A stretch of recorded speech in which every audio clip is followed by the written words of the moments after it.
กับนมัสการพระมหาเถระพระสังฆาธิการพระเถรานุเถระสวัสดีท่านผู้ฟังและผู้ชมทุกท่านกลับมาพบกับรายการศึกษาพระสัทธรรมเพื่อการพ้นทุกข์กับผมอาจารย์ประเสริฐและอาจารย์กันดาพีระวงศ์เราทั้งสองจะมาพบกับท่านทุกๆวันอาทิตย์เวลา 16 นาฬิการายการศึกษาพระสัทธรรมเพื่อการพ้นทุกข์ครั้งที่แล้วเราก็ยังศึกษาในเรื่องของลักษณะสูตรนะครับลักษณะยังไงลักษณะที่เป็นมหาปุริลักษณะ32ประการที่พระพุทธองค์ได้มาด้วยการสร้างบารมีนะครับด้วยกรรมทั้งหลายที่พระพุทธองค์ได้ทำมีกรรมอะไรบ้างที่ให้พระพุทธองค์ได้มหาปุริลักษณะอย่างไรเนี่ยพระพุทธองค์ก็ได้มาแสดงไว้ในพระสูตรนี้ทำไมเราแสดงในเรื่องของ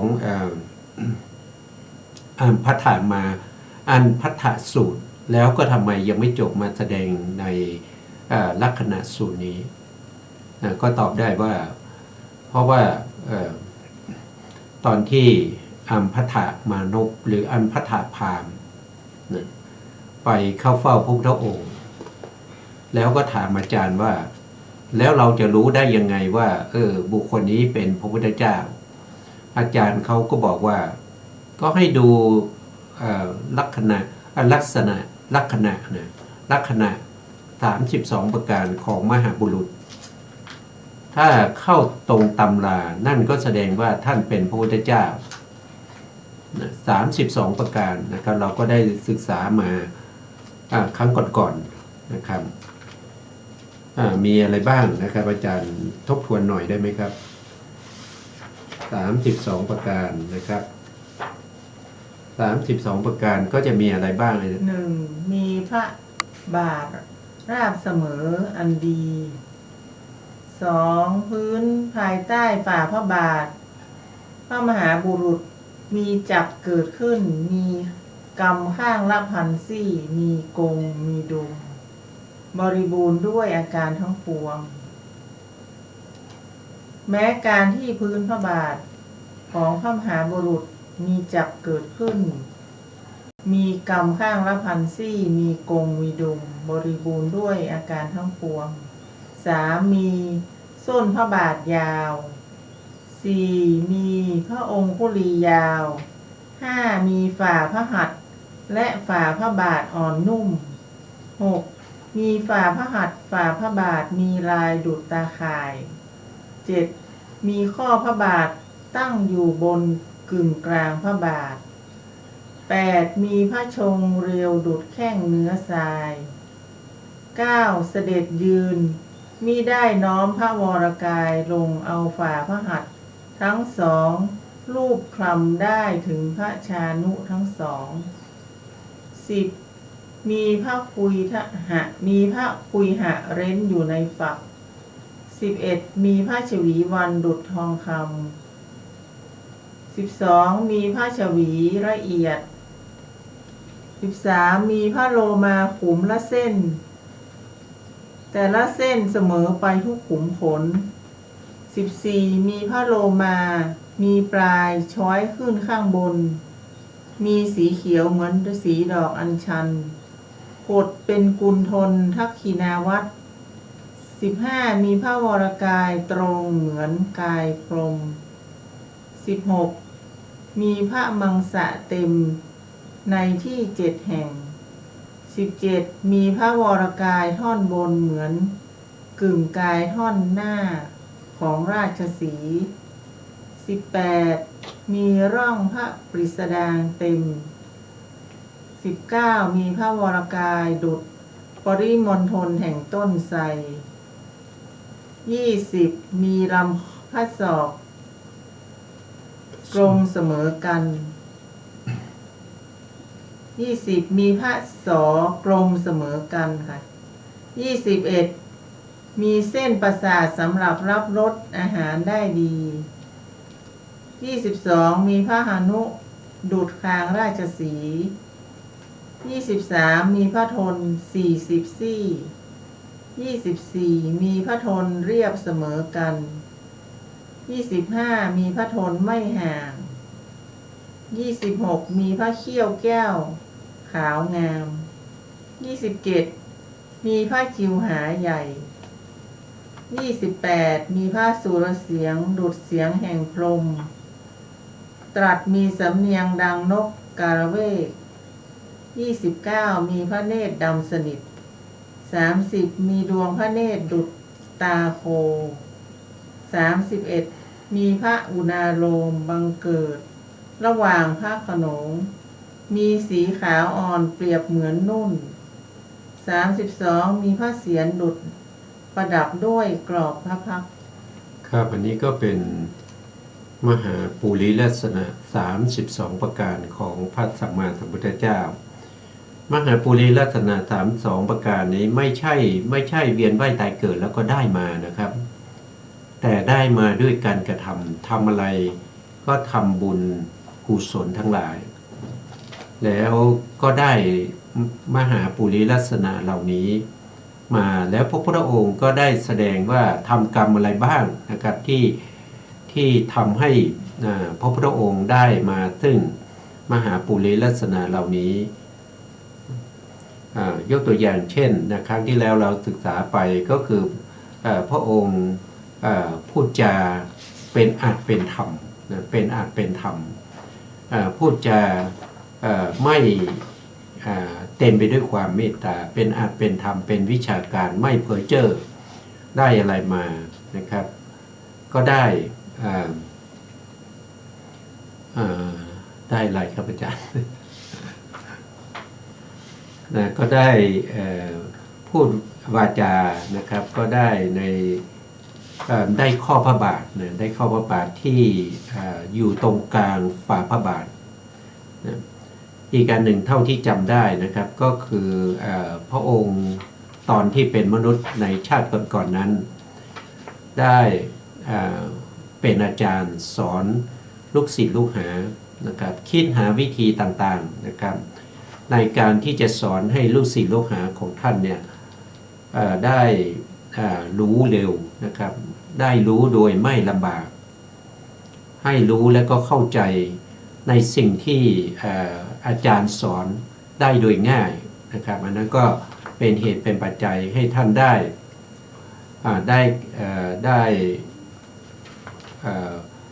เขาเรียกอะไรได้ก็คือมีแข้งเหมือนกับเนื้อทรายนะครับในส่วนที่เป็นใน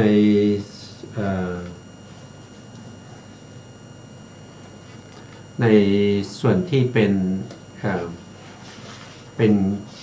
แข้งนะครับก็เหมือนเนื้อทรายก็คือมันจะเรียบตรงนะครับมันไม่เหมือนกับของบุคคลทั่วไปนะครับอันนี้ก็เป็นสิ่งที่พระองค์ได้มาด้วยการสอนลูกศิษย์ลูกหาโดย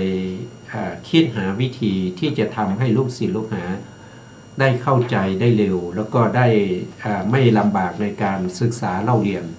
คิดหาวิธีการต่างๆหาอุปกรณ์ต่างๆมาช่วยนะครับเนี่ยมีข้ออุปมาทั้งหมดทั้งมวลนั้นก็เอามาเพื่อจะสอนให้แก่ลูกศิษย์ทั้งหลายอาจารย์ครับเราต่อครั้งที่แล้วไหมครับครับอาจารย์ต่อครั้งที่แล้วเลยลักษณะสูตรพระโลมาช้อยขึ้นพระบาทเรียบเสมอภิกษุทั้งหลายตถาคตเคยเป็นมนุษย์ในชาติก่อนในภพก่อนในกำเนิดก่อน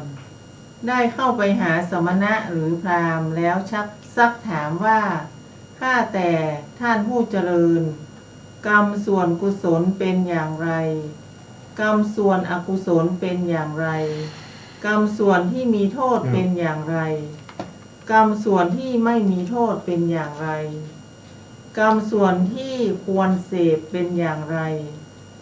กรรมที่ไม่ควรเสพเป็นอย่างไร กรรมอะไรที่ข้าพเจ้าทำอยู่พึง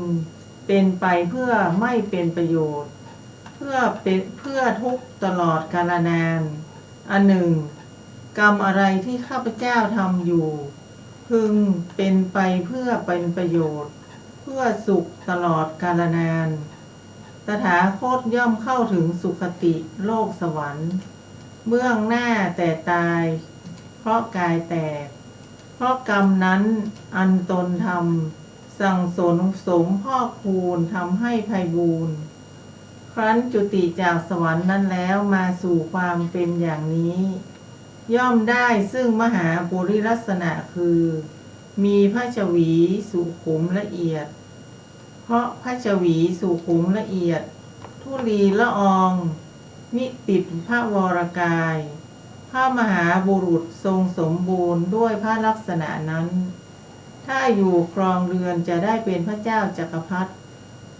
เมื่อเป็นพระราชาจะได้อะไรเมื่อเป็นพระราชาจะได้รับผลข้อนี้คือมีปัญญามากไม่มีบรรดากามโภคีชนผู้ใดผู้หนึ่งมีปัญญาเสมอหรือมีปัญญาประเสริฐกว่าพระองค์ถ้าเสด็จออกจากเรือนบวชเป็นบรรพชิตจะได้เป็นพระอรหันตสัมมาสัมพุทธเจ้ามีหลังคาคือกิเลสอันเปิดแล้วในโลกเมื่อเป็นพระพุทธเจ้าจะได้อะไรเมื่อเป็นพระพุทธเจ้าจะได้รับผลข้อนี้คือมีพระปรีชามากมีพระปรีชากว้างขวางมีพระปรีชาร่าเริงมีพระปรีชาว่องไวมีพระปรีชาเฉียบแหลมมีพระปรีชาทำลายกิเลสไม่มีสรรพสัตว์ผู้ใดผู้หนึ่งมีปัญญาเสมอหรือมีปัญญาประเสริฐกว่าพระองค์พระผู้มีพระภาคเจ้าตรัสเนื้อความนี้ไว้พระโบราณอาจารย์ทั้งหลายจึงกล่าวคาถาประพันธ์นี้ในพระลักษณะเหล่านั้นว่าพระมหาบุรุษเคยเป็นมนุษย์ในชาติก่อนๆประสงค์จะรู้ทั่วถึงจึงเข้าไปหาบรรพชิตสอบถามตั้งใจฟังด้วยดีมุ่งประโยชน์ภายในไตร่ตรองเรื่องที่เป็นประโยชน์มาอุบัติเป็นมนุษย์มีพระชวีละเอียดเพราะกรรมที่ให้ได้ปัญญาบัณฑิตผู้ฉลาดในลักษณะและนิมิตทำนายว่าพระราชกุมารเช่นนี้จะทรงอย่างทราบอันสุขุมแล้วพระมหาบุรุษผู้มีลักษณะเช่นนั้นถ้าไม่เสด็จออกบวชก็จะยังจักให้เป็นไปปกครองแผ่นดินในการสั่งสอนสิ่งที่เป็นประโยชน์และในการกำหนดรู้ไม่มีใครประเสริฐหรือเสมอเท่าพระองค์ถ้าพระราชกุมารเช่นนั้นเสด็จออกทรงผนวดจะทรงยินดีด้วยความพอพระทัยในเนกขัมมะมีพระปรีชาเห็นแจ่มแจ้งทรงได้พระปรีชาอันพิเศษอันยอดเยี่ยม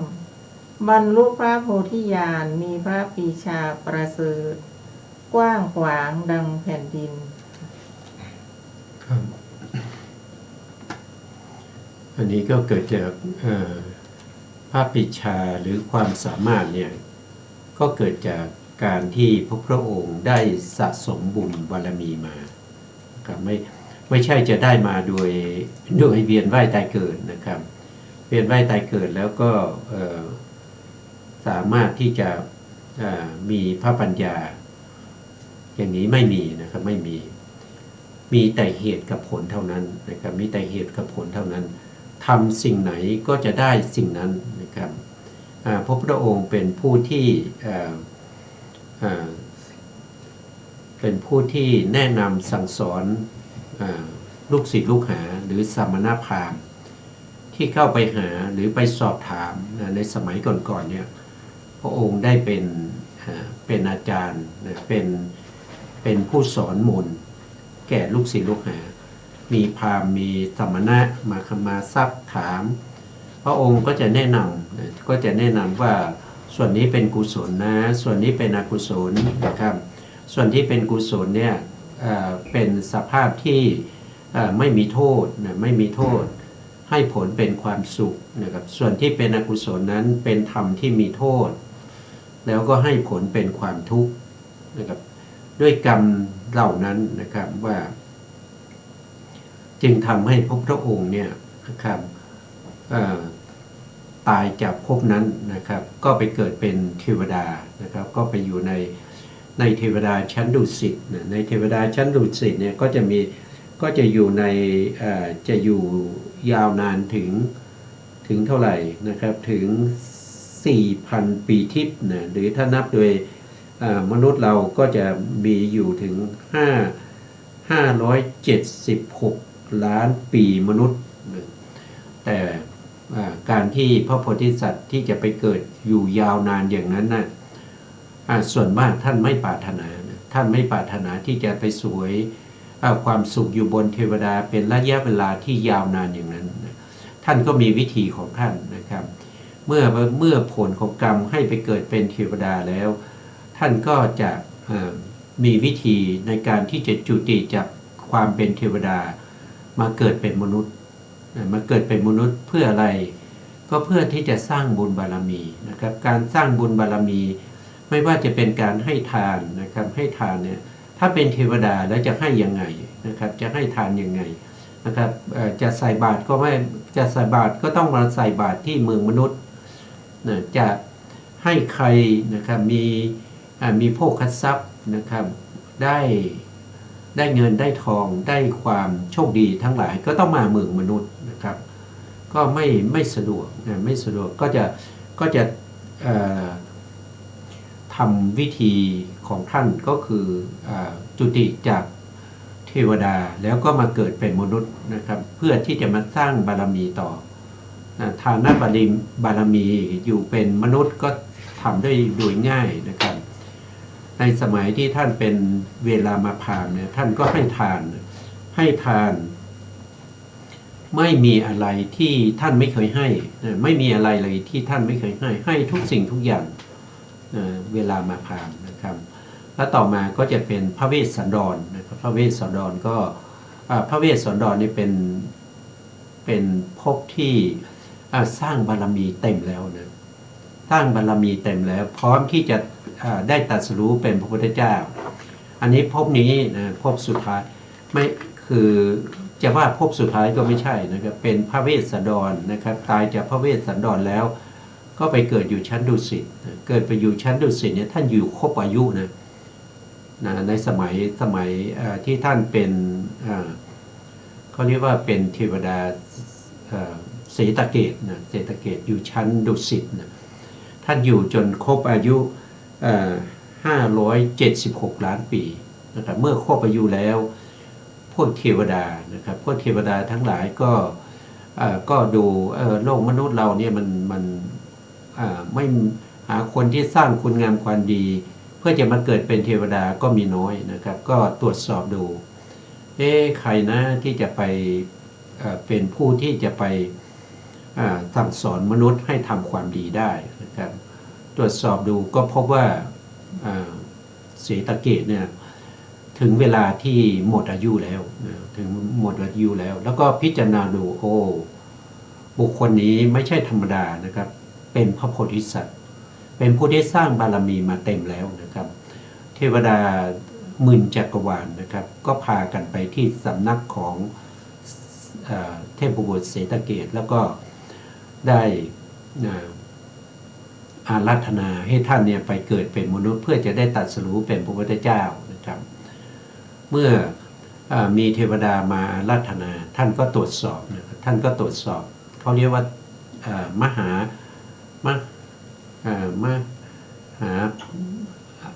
จำไม่ได้อีกแล้วนะก็ตรวจสอบอยู่5อย่างนะครับตรวจสอบอยู่5อย่างหนึ่งก็คือตรวจสอบว่าถ้าไปเกิดเนี่ยตามปกติในพระโพธิสัตว์ในภพสุดท้ายนี้ท่านจะไปเกิดที่ไหนก็ตรวจสอบดูก็พบว่าจะไปเกิดในประเทศที่เป็นมัชชิมาประเทศนะครับเพราะประเทศนั้นเป็นสิ่งแวดล้อมที่จะมี จะมีบัณฑิตทั้งหลายก็จะไปเกิดในประเทศนั้นเป็นจำนวนมากนะครับก็คือประเทศอินเดียนะครับแล้วก็ดูต่อไปนะดูต่อไปว่าแล้วไปเป็นเมืองอะไรนะครับก็เราก็เห็นว่ากรุงกบิลพัทเนี่ยเป็นที่เหมาะสมเนี่ยแล้วก็พิจารณาต่อไปใครจะเป็นพุทธบิดาก็เห็นพระเจ้าสุโธทนะใครเป็นพุทธมารดาก็เห็นพระนางสิริมหามัญญานะครับเป็นพระมารดาแล้วก็พิจารณาต่อไปนะครับว่ามนุษย์เนี่ยมีอายุกัปเท่าไหร่นะครับเพราะว่าพระพุทธเจ้าจะไม่อุบัติในช่วงมนุษย์เรามีอายุเกินกว่าแสนปีนะครับอายุกัปนะเกินกว่าแสนปีและอายุที่ต่ำที่สุดนั้นคือไม่ต่ำกว่า100 ปี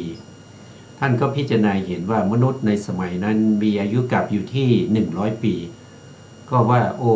ยังสามารถที่จะอุบัติได้นะครับแล้วท่านก็จุติจากสวรรค์แล้วก็มาอุบัตินะครับก็ได้เป็นเจ้าชายสิทธัตถะนะครับแล้วเจ้าชายสิทธัตถะนั้นก็มีมหาปุริลักษณะ32ประการนี้ครบบริบูรณ์นะครับใครเห็นใครก็ทำนายว่าจะได้เป็นพระพุทธเจ้าไม่งั้นก็จะได้เป็นพระมหาจักรพรรดินะครับมีพราหมณ์อยู่ผู้เดียวที่ทายว่าจะต้องเป็นพระพุทธเจ้าแน่นอนพราหมณ์นั้นก็คือได้แก่พระอัญญาโกฏัญญะนะครับที่จะได้ตรัสรู้เป็นหัวหน้าปัญจวัคคีย์ต่อไปในอนาคตนี่ก็เป็นเรื่องที่เป็นมานะครับเราจะต้องพิจารณาว่านะครับว่าที่พระพุทธองค์ได้มหาปุริลักษณะเหล่านี้ไม่ใช่ว่าได้มาด้วยความบังเอิญได้มาด้วยการเวียนว่ายตายเกิดจนถึง84มหากัปแล้วก็จะได้มามันไม่ใช่นะสิ่งเหล่านี้ทุกสิ่งทุกอย่างเนี่ยพระองค์สร้างมาด้วยบารมี30ทัศมหาบริจาคทั้ง5ประการนะครับแล้วพระองค์ก็ได้มาซึ่งโลกัฏฐจริยญากัฏฐจริยพุทธทัจริยแล้วก็ได้ตรัสรู้เป็นพระพุทธเจ้าเมื่ออายุ35ปีหรือ35พรรษานะครับแล้วก็ได้ประดิษฐานพระพุทธศาสนาไว้ในโลกนี้นะครับใช้เวลาอยู่45ปีนะครับแล้วศาสนาก็ตั้งมั่นดีนะครับแล้วก็เวไนยสัตว์ที่เป็นพุทธเวไนยก็ไม่มีแล้วนะพระพุทธองค์ก็ปลงอายุสังขารแล้วก็ดับขันปรินิพพานไปเมื่ออายุได้80พรรษานะครับ80ปีพอดีนะครับนั้นก็เป็นอะไรก็เป็นคล้ายๆว่าเป็นประวัติเป็นประวัติโดยย่อๆของผู้ที่มีบุญมีบารมีถึงขนาดที่ไม่มีใครที่จะมีบุญบารมีมาเทียบเท่าได้พระองค์ยังต้องปรินิพพานนะครับพระองค์ยังต้องตายนะครับแต่พระองค์ตายแล้วพระองค์จะไม่มาเวียนว่ายตายเกิดอีกแล้วพระองค์จะไม่กลับมายังวัฏสงสารนี้อีกแล้วพระองค์ปรินิพพานแล้วก็เข้าสู่นิพพานแล้วไม่หวนกลับมายังวัฏสงสารนี้เองไม่เหมือนกับพวกเรายังเวียนว่ายตายเกิดอยู่นะครับเราไม่ได้มีบุญเหมือนท่านนะครับเราต้องมีความตายเป็นธรรมดาตายช้าตายเร็วก็ต้องตายเหมือนกันนะครับอันนี้ก็ให้พวกเราศึกษาแล้วก็ทำความเข้าใจในคำสั่งสอนของพระพุทธเจ้านะครับเมื่อเราเข้าใจนั่นก็แสดงว่าเรามีปัญญานะครับเรามีปัญญาสามารถเข้าใจในพระธรรมคำสั่งสอนของพระพุทธเจ้าได้นะครับส่วนการที่จะจำได้หรือไม่ได้เนี่ยก็ขึ้นอยู่กับแต่ละบุคคลนะบางบุคคลเนี่ยเขาฟังครั้งเดียวเขาก็จำได้นะบางคนต้องหลายๆครั้งนะบางคนต้องอ่านแล้วก็จะต้องมีการจดบันทึกนะครับกว่าจะเข้าใจได้หรือว่าจะจำได้นะครับส่วนผมก็จำได้บ้างไม่ได้บ้างนะครับเพราะว่าอะไรก็เพราะว่าเราปัญญาเรามัน ปัญญาเริ่มต้นในการที่จะฝึกฝนเรื่องของปัญญาสติปัญญานะครับถ้าเราฝึกไปเรื่อยๆนะครับแล้วก็ศึกษาไปเรื่อยๆในโอกาสข้างหน้าเราก็จะจำได้นะเราก็จำได้อันนี้ก็ไม่ใช่จะจำได้โดยง่ายๆนะครับนะต่อไปครับอาจารย์ครับ ต่อไปเป็นพระลักษณะมีพระฉวีวันดุจทองคำภิกษุทั้งหลายตถาคตเคยเป็นมนุษย์ในชาติก่อนในภพก่อนในกำเนิดก่อนเป็นผู้ไม่มีความโกรธไม่มีความแค้นใจแม้คนหมู่มากว่าเอาก็ไม่ขัดใจไม่โกรธไม่พยาบาทไม่จองผลาญไม่ทำความโกรธความเคืองและความเสียใจให้ปรากฏและเป็นผู้ให้เครื่องลาดมีเนื้อละเอียดอ่อนและให้ผ้าสำหรับนุ่งห่มคือผ้าโขมพัสมีเนื้อละเอียดผ้าฝ้ายมีเนื้อละเอียดผ้าไหมมีเนื้อละเอียดผ้ากำพลมีเนื้อละเอียดตถาคตย่อมเข้าถึงสุคติโลกสวรรค์เบื้องหน้าแต่ตายเพราะกายแตกเพราะกรรมอันตนทำสั่งสมพอกพูนทำให้ไพบูลย์ครั้นจุติจากโลกสวรรค์นั้นแล้วมาสู่ความเป็นอย่างนี้ย่อมได้ซึ่งมหาภูริสลักษณะคือมีฉวีวันดังทองคำมีผิวหนังคล้ายทองคำพระมหาบุรุษสมบูรณ์ด้วยลักษณะนั้นถ้าอยู่ครองเรือนจะเป็นพระเจ้าจักรพรรดิเมื่อเป็นพระราชาจะได้อะไรเมื่อเป็นพระราชาจะได้รับผลข้อนี้คือจะได้เครื่องราชมีเนื้อละเอียดทั้งได้ผ้าสำหรับนุ่งห่มคือผ้าโขมพัสมีเนื้อละเอียดผ้าฝ้ายมีเนื้อละเอียดผ้าไหมผ้ากำพลมีเนื้อละเอียดถ้าเสด็จออกจากเรือนบวชเป็นบรรพชิตจะได้เป็นพระอรหันตสัมมาสัมพุทธเจ้ามีหลังคาคือกิเลสอันเปิดแล้วในโลกเมื่อเป็นพระพุทธเจ้าจะได้อะไรเมื่อเป็นพระพุทธเจ้าจะได้รับผลข้อนี้คือทรงได้เครื่องราชมีเนื้อละเอียดอ่อนทรงได้ผ้าสำหรับนุ่งห่มคือผ้าโขมพัสผ้าฝ้ายผ้าไหมผ้ากำพลมีเนื้อละเอียดพระผู้มีพระภาคเจ้าตรัสเนื้อความนี้ไว้พระโบราณอาจารย์ทั้งหลายจึงกล่าวคาถาประพันธ์นี้ในลักษณะเหล่านั้นว่าพระมหาบุรุษทรงอธิษฐานความไม่โกรธและได้ให้ทานคือผ้าเป็นอันมากล้วนแต่มีเนื้อละเอียดมีสีสวยดำรงอยู่ในภพก่อนๆทรงเสียสละเหมือนฝนตกทั่วแผ่นดินครั้นทรงทำกุศลนั้นแล้วจุติจากโลกมนุษย์เข้าถึงเทวโลกเสวยวิบากอันเป็นผลกรรมที่ทรงทำไว้ดีมีพระฉวีเปรียบเหมือนทองดุจพระอินทร์ผู้ประเสริฐกว่าเทวดาย่อมครอบงำไว้ในเทวโลกถ้าทรงอยู่ครองเรือนไม่ปรารถนาที่จะทรงผนวดก็จะทรงปกครองแผ่นดินใหญ่ทรงได้รัตนะ7ประการและความเป็นผู้มีพระฉวีวันสะอาดละเอียดงามครอบงำประชุมชนในโลกนี้ถ้าเสด็จออกผนวดก็จะได้ผ้าเครื่องนุ่งห่มอย่างดีและเสวยผลกรรมที่เป็นประโยชน์ดีที่ทรงทำไว้ในภพก่อนความหมดสิ้นแห่งผลกรรมที่พระองค์ทำไว้หามีไม่ค่ะ อันนี้ก็คือพระองค์ได้ให้ทานนะครับให้ทานแล้วก็ให้โดยให้ทานก็คือเครื่องนุ่งห่มทั้งหลาย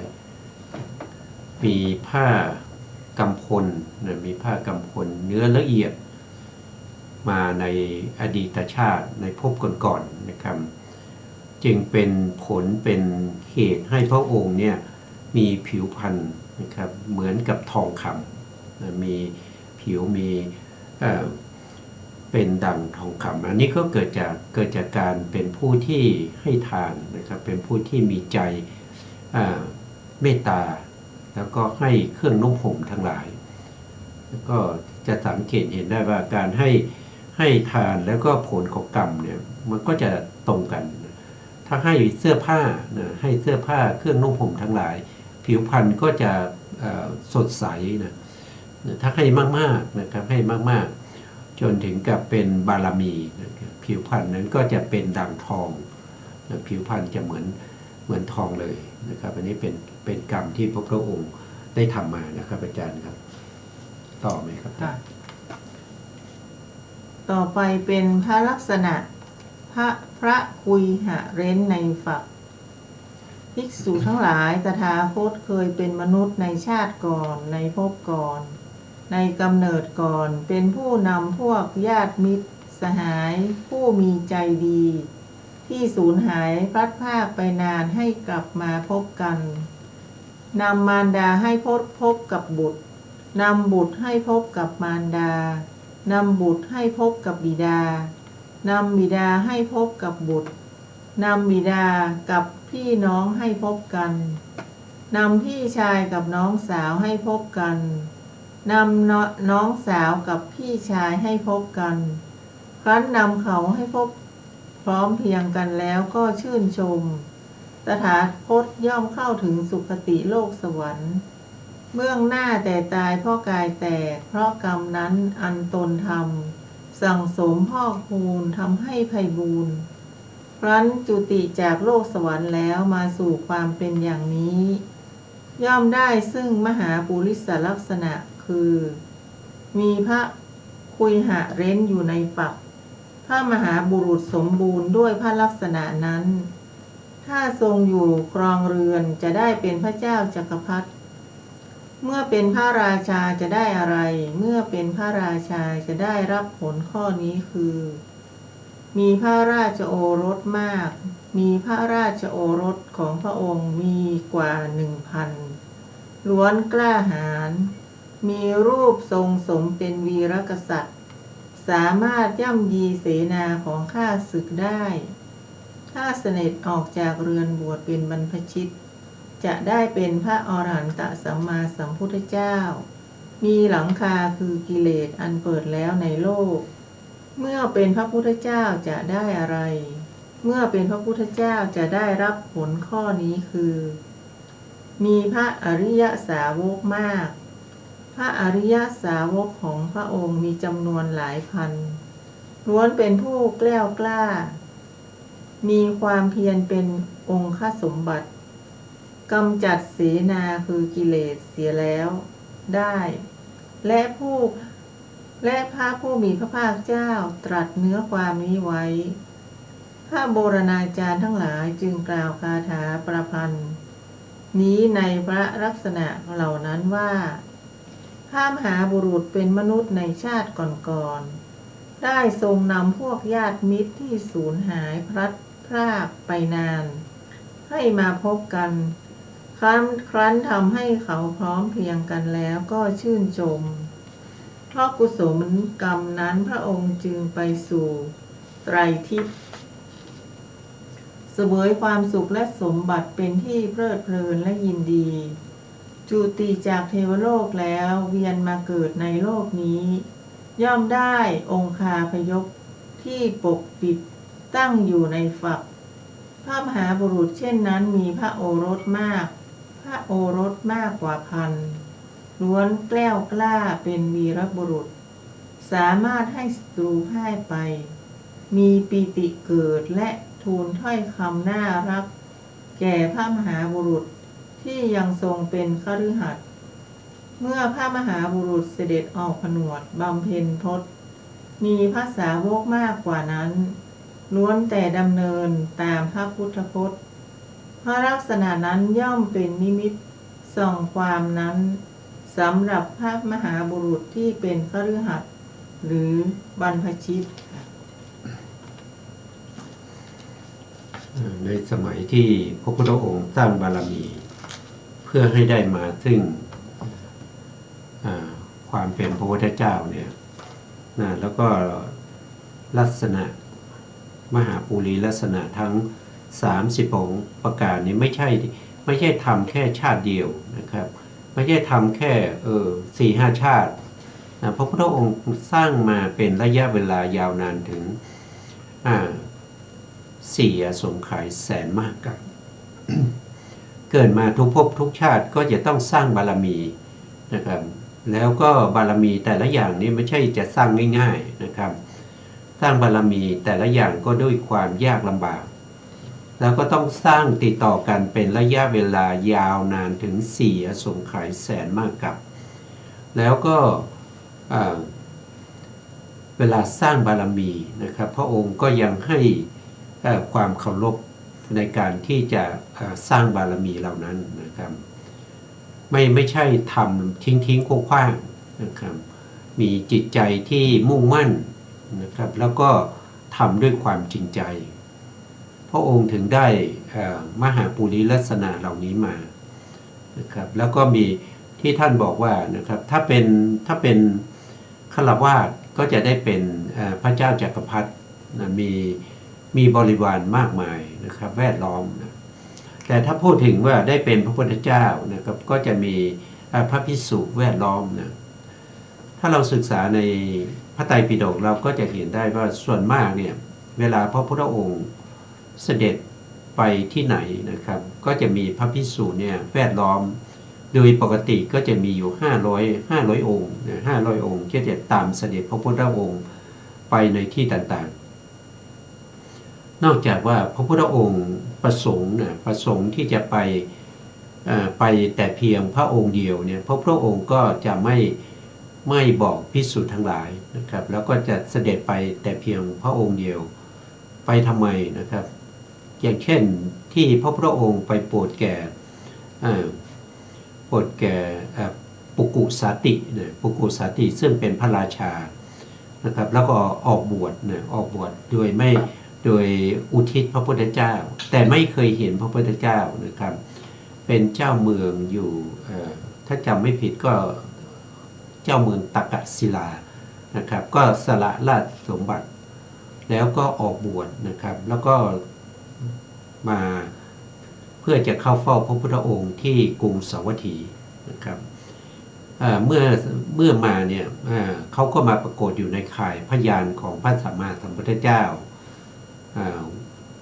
พระพุทธองค์ก็ตรวจสอบดูบุคคลนี้เป็นบุคคลที่มีบุญบารมีเขาจะได้เป็นพระอนาคามีนะครับถ้าพระพุทธองค์ไม่มีความเมตตาไม่มีความกรุณาพระพุทธองค์ก็จะไม่ทำอะไรใช่ไหมก็ประทับอยู่ที่กรุงสาวัตถีรู้ก็รู้ไปนะปุกุสาตินี่ก็บวชแล้วก็ดั้งโน่นมานะครับมายังไม่ถึงพระพุทธองค์ก็เสด็จไปโปรดนะเพราะว่าคืนนั้นเป็นคืนสุดท้ายพระพุทธองค์ก็รู้ว่าปุกุสาติเนี่ยมาพักอยู่ที่โรงหม้อของนายช่างหม้อนะพระพุทธองค์ก็ขออนุญาตจากเจ้าของนายช่างหม้อนะครับว่าจะไปขอพักที่โรงที่เขาเผาหม้อนะครับที่หม้อที่เขาปั้นเสร็จแล้วเขาก็จะไปเผาในช่างหม้อก็บอกว่าเราอนุญาตนะครับแต่ถ้าจะให้ดีนะครับท่านต้องไปถามเพราะเราอนุญาตให้แก่ภิกษุรูปหนึ่งนะครับนักบวชรูปหนึ่งนะครับพักอยู่ข้างในแล้วนะครับ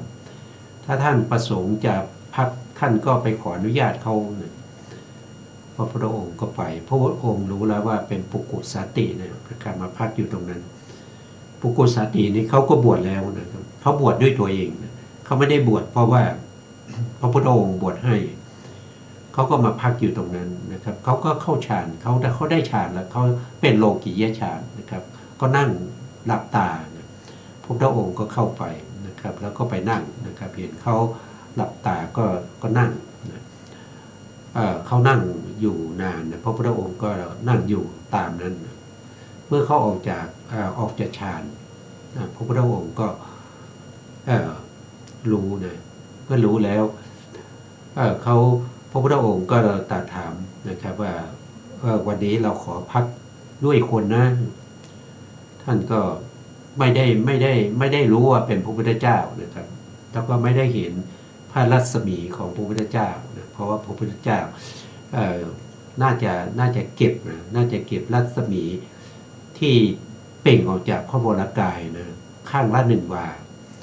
นะครับโดยปกติจะเป็นอย่างนั้นนะบุคคลที่ตาดีเขาจะเห็นนะปุกุสาติก็ว่าก็เชิญตามสบายนะครับแล้วพระพุทธองค์ก็ตัดคาถาปุกุสาติได้ฟังดังนั้นนะก็รู้ทันทีว่าโอ้บุคคลนี้ไม่ใช่คนธรรมดานะครับต้องเป็นพระพุทธเจ้าแน่เลยนะครับก็เข้ามากราบแล้วก็ขออภัยนะพระพุทธองค์ก็ว่าไม่เป็นไรเธอจง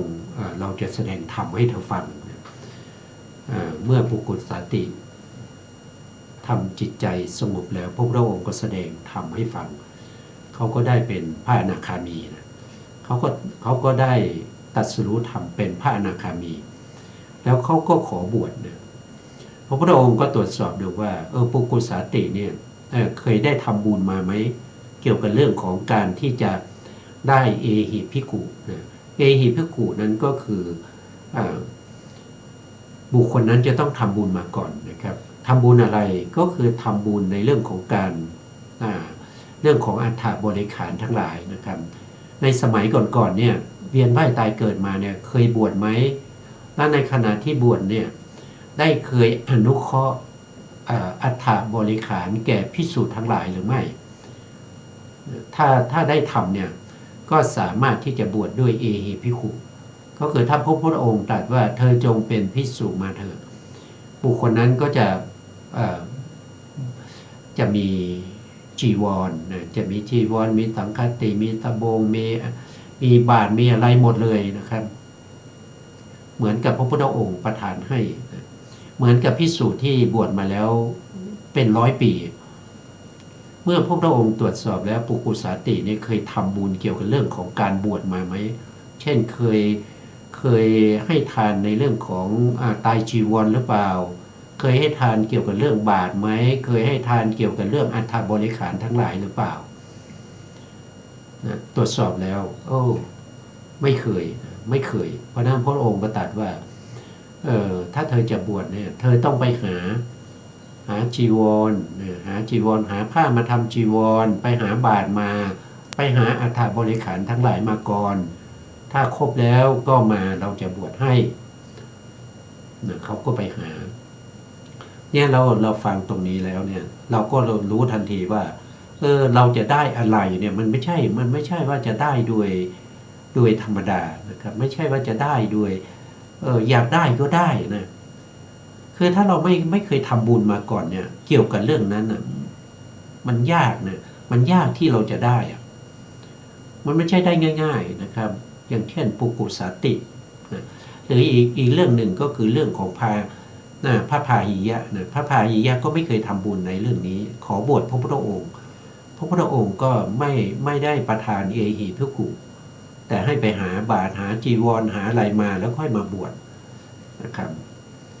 เมื่อปุกุสาตินะครับอยากบวชแต่ยังไม่ได้บวชนะแต่ว่าเป็นพระอนาคามีแล้วนะท่านก็ไปหาบาตรหาจีวรนะครับก็ไปหาพอดีไปเจอกับคู่อริในอดีตชาติเนี่ยเคยทำกรรมไว้กับหญิงโสเภณีคนหนึ่งนะครับด้วยการฆ่าชิงทรัพย์นะในอดีตชาตินะครับแล้วหญิงคนนั้นก็มาเกิดเป็นยักษินีนะครับเป็นยักษินีแล้วก็ตามจองเวรนะครับพอมาก็มาเห็นปุกุสาตินะปุกุสาตินี่มันคู่อดีตนะก็เลยแปลงร่างเป็นแม่โคอ่อนนะครับก็เข้าไปขวิดปุกุสาตินะครับตายคาที่นะครับอันนั้นก็ท่านตายแล้วก็ดีนะท่านได้เป็นพระอนาคามีท่านได้เป็นพระอริยบุคคลแล้ว ท่านไม่ต้องไปเกิดในนรกท่านไม่ต้องไปเกิดเป็นเปรตเป็นอสุรกายเมื่อท่านตายแล้วเนี่ยท่านเป็นพระอนาคามีท่านไปเกิดเป็นพรหมนะไปเกิดเป็นพรหมไปในสุทธาวาสภูมินะครับแล้วท่านก็จะปรินิพพานในสุทธาวาสภูมินั้นอันนี้เราก็เห็นได้ว่าเรื่องของการให้ทานเนี่ยมันเป็นเรื่องที่เราจะเว้นไม่ได้นะครับเพราะว่าในการที่เราจะเดินทางไปในวัฏสงสารนะครับเราไม่มีเสบียงนะเราไม่มีเสบียงในการเดินทางนะครับเพราะเราไม่เคยให้ทานนะเราไม่ได้เกิดเราได้มาเกิดเป็นมนุษย์นะครับถ้าเราให้ทานน้อยเราก็จะได้ผลตอบแทนที่น้อยเราก็เกิดมาก็เป็นคนที่ยากจนไม่เหมือนคนอื่นใช่ไหมครับคนอื่นเขาทำให้เกิดมาเป็นคนรวยเป็นลูกมหาเศรษฐีเขาทำธุรกิจอะไรก็รู้สึกว่าก้าวหน้านะครับธุรกิจเขาเจริญนะครับทำไมเราทำธุรกิจนะครับทำไมธุรกิจเราถึงหาเช้ากินค่ำนะครับพออยู่ได้เท่านั้นเองนะครับไม่ถึงกับร่ำรวยนะครับอันนั้นก็มันเกิดจากกรรมเลยแม้กระทั่งมหาปุริลักษณะของพระพุทธเจ้าก็เกิดจากกรรมเพราะฉะนั้นอย่ามองข้ามนะครับเพราะว่าเรายังจะต้องเวียนว่ายตายเกิดเรายังไม่ได้เป็นโสดาบันเรายังไม่ได้เป็นสกทาคามีอนาคามีเรายังไม่ได้เป็นพระอรหันต์เราจะต้องมีการเวียนว่ายตายเกิดอยู่แล้วไม่รู้ว่าเราจะต้องเวียนว่ายตายเกิดไปอีกนานแค่ไหนถ้าเราไม่ให้ทานในอนาคตนะครับเราก็จะเป็นผู้ยากจนเป็นผู้ยากจนเพราะเราไม่มีเสบียงในการเดินทางนี่ก็เป็นเรื่องที่เราควรจะศึกษาแล้วก็ประพฤติปฏิบัตินะครับต่อไปครับอาจารย์ครับพระลักษณะพระวรกายดุจต้นไทรและไม่ต้องโน้มพระวรกายภิกษุทั้งหลายตถาคตเคยเป็นมนุษย์ในชาติก่อนในภพก่อนในกำเนิดก่อนเมื่อตรวจดูมหาชนที่ควรสงเคราะห์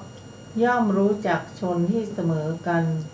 รู้จักกันเองรู้จักบุคคลรู้จักบุคคลมีความแตกต่างกันอย่างทราบว่าบุคคลนี้ควรแก่สักการะนี้บุคคลนี้ควรแก่สักการะแล้วให้เหมาะกับความแตกต่างในบุคคลนั้นๆในการก่อนตถาคตย่อมเข้าถึงสุคติโลกสวรรค์เบื้องหน้าแต่ตายเพราะกายแตกเพราะกรรมนั้นอันตนทำสั่งสมพอกพูนทำให้ไพบูลย์ครั้นจุติจากโลกสวรรค์นั้นแล้วมาสู่ความเป็นอย่างนี้ย่อมได้ซึ่งมหาปุริลักษณะ2ประการคือมีพระวรกายดุจปริมณฑลแห่งต้นไทรหนึ่งเมื่อทรงยืนอยู่ไม่ต้องทรงน้อมพระวรกายลงทรงรูปคลำพระชานุด้วยฝ่าพระบาททั้งสองได้1พระมหาบุรุษสมบูรณ์ด้วยพระลักษณะทั้งสองนั้นถ้าทรงอยู่ครองเรือนจะได้เป็นพระเจ้าจักรพรรดิเมื่อเป็นพระราชาจะได้อะไรเมื่อเป็นพระราชาจะได้รับผลข้อนี้คือเป็นผู้มั่งคั่งมีทรัพย์มากมีโภคะมากมีทองและเงินมากมีเครื่องอุปกรณ์น่าปลื้มใจมากมีทรัพย์และข้าวเปลือกมากมีคลังเต็มบริบูรณ์ถ้าเสด็จออกจากเรือนบวชเป็นบรรพชิตจะได้เป็นพระอรหันตสัมมาสัมพุทธเจ้ามีหลังคาคือกิเลสอันเปิดแล้วในโลกเมื่อเป็นพระพุทธเจ้าจะได้อะไรเมื่อเป็นพระพุทธเจ้าจะได้รับผลคือเป็นผู้มั่งคั่งมีทรัพย์มากมีโภคะมากพระองค์จะทรงมีทรัพย์เหล่านี้คือศรัทธาศีลหิริโอตปะสุตะจาคะปัญญาพระผู้มีพระภาคเจ้าตรัสเนื้อความนี้ไว้พระโบราณอาจารย์ทั้งหลายจึงกล่าวคาถาประพันธ์นี้ในพระลักษณะนั้นว่าพระมหาบุรุษเมื่อตรวจดูมหาชนที่ควรสงเคราะห์ พิจารณาแล้วสอดส่องแล้ว คิดอย่างทราบว่าบุรุษนี้ควรแก่สักการะ แล้วทำกิจให้เหมาะกับความต่างแห่งบุคคลในที่นั้นๆในการก่อน ก็แลพระมหาบุรุษทรงยืนตรง ไม่ต้องน้อมพระวรกายลง ทรงถูกต้องพระชานุด้วยพระกรทั้งสองได้และมีพระวรกาย เป็นปริมณฑลดุจต้นไทรที่งอกงามบนแผ่นดิน ด้วยผลกรรมที่ประพฤติมาดี อันเป็นส่วนเหลือ บุรุษทั้งหลายที่มีปัญญาอันละเอียด รู้จักนิมิตและลักษณะมากอย่างทำนายว่า พระโอรสนี้เมื่อยังทรงพระเยาว์มีพระโฉมงดงาม จะได้พระลักษณะอันคู่ควรแก่คฤหัสถ์มากอย่าง กามโภคะอันควรแก่คฤหัสถ์เป็นอันมากย่อมมีแก่พระราชกุมาร ผู้เป็นใหญ่ในแผ่นดินในโลกนี้ ถ้าพระราชกุมารนี้ทรงละกามโภคะทั้งปวง จะทรงได้อนุตตรธรรมอันเป็นทรัพย์อันสูงสุดค่ะครับครับวันนี้ก็เวลาที่เราทำบุญเนี่ยนะครับมันไม่สูญเปล่านะครับมันไม่สูญเปล่าอย่างเช่นตรงนี้เนี่ยพระพุทธองค์ได้ทำบุญให้สิ่งของต่างๆแล้วนะให้ทานทั้งหลายแล้วเนี่ยพระพุทธองค์ก็จะมีเขาเรียกว่าเป็นอริยทรัพย์นะอริยทรัพย์เช่นศรัท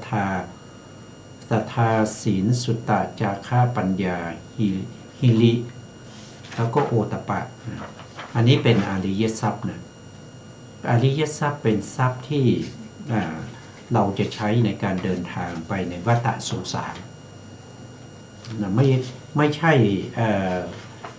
ข้าวไม่ใช่น้ำไม่ใช่อาหารนะครับไม่ใช่ยานอะไรพวกนี้นะอริยทรัพย์เนี่ยเป็นทรัพย์ที่มันติดตัวเราไปในภพต่างๆได้ติดตัวเราไปในทุกภพทุกชาตินะครับเพราะฉะนั้นตอนที่ถ้าเราศึกษาพุทธประวัติเนี่ยเราก็จะเห็นว่าในพรรษาหลังจากออกพรรษาที่1นะครับหลังจากออกพรรษาที่1แล้วที่พระพุทธองค์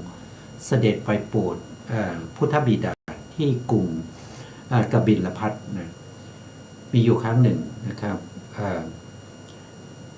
พุทธบุตรนะลาหุนก็มาขอทรัพย์นะมาขอทรัพย์ที่พระพุทธองค์มาทูลขอว่าสมณะนะเราจะได้เป็นพระเจ้าจักรพรรดินะเราจะได้ครองเรือนแต่เราไม่มีทรัพย์นะเราขอทรัพย์เพื่อจะได้ไปใช้ในการครองราชสมบัติทำไมมาขอล่ะก็เพราะว่าตอนที่พระโพธิสัตว์สิทธัตถะประสูติมาเนี่ยมีขุมทรัพย์เนี่ยโผล่ขึ้นมาทั้ง4ทิศตอนที่พระโพธิสัตว์ออกบวชขุมทรัพย์เหล่านั้นก็หายไปนะไม่รู้หายไปไหนนะพระราชกุมารก็เลยมาขอนะพระพุทธองค์พิจารณาแล้วก็เห็นว่าจะเอาทรัพย์ที่เป็นโลกิยทรัพย์ไปทำไมนะครับก็เลยให้อริยทรัพย์นั่นก็คือให้ราหุลบวชเป็นสามเณร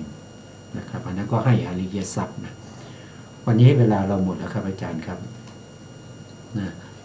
เวลาหมดเราก็จะคืนเวลาให้ทางสถานีนะครับแล้วเราจะกลับมาพบกันใหม่ในครั้งต่อไปครับสุดท้ายนี้ก็ขอกราบขอบคุณพระครูสมุทรวิสุวัฒน์วรกิจโจผู้อำนวยการสถานีวิทยุเพื่อการศึกษาพระพุทธศาสนาและวัฒนธรรม FM 104.5 เมกะเฮิรตซ์วัดฝายหินจังหวัดเชียงใหม่และขอกราบขอบพระคุณพระครูปริยัติยานุศาสตร์ขอบคุณท่านผู้การธนเดชะและก็ขอบคุณท่านผู้ฟังและผู้ชมทุกท่านที่ให้เกียรติติดตามในรายการศึกษาพระสัทธรรมเพื่อการพ้นทุกข์พบกันใหม่ในโอกาสต่อไปครับวันนี้ลาไปก่อนครับสวัสดีครับสวัสดีค่ะ